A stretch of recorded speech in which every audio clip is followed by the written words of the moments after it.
Otu ndị Labour Party bụ ndị omeiwu sitere mpaghara South East na-agwazi gọọmenti etiti nke onye nọ n'isi ya bụ President Bola Ahmed Tinubu ka ọ tọhapụ Maazị Nnamdi Kanu. Ha kwenyere na ntọhapụ ya ga-enye aka belata aka ọrụ ndị omekome na mpaghara South East bụ ala Igbo. Kiri ka aka nha n'uju.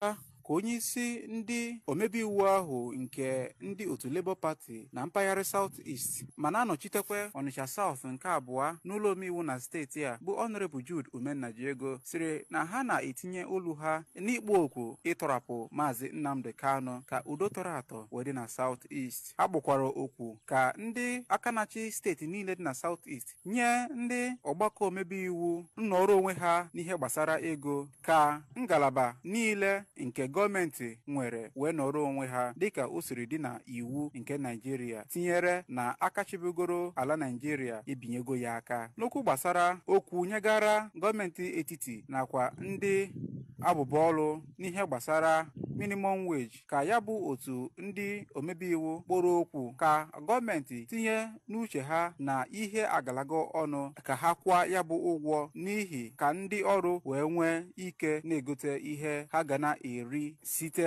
n'ọka. Abụ m Emmanuel Chigbata maka akụkọ ụwa AB.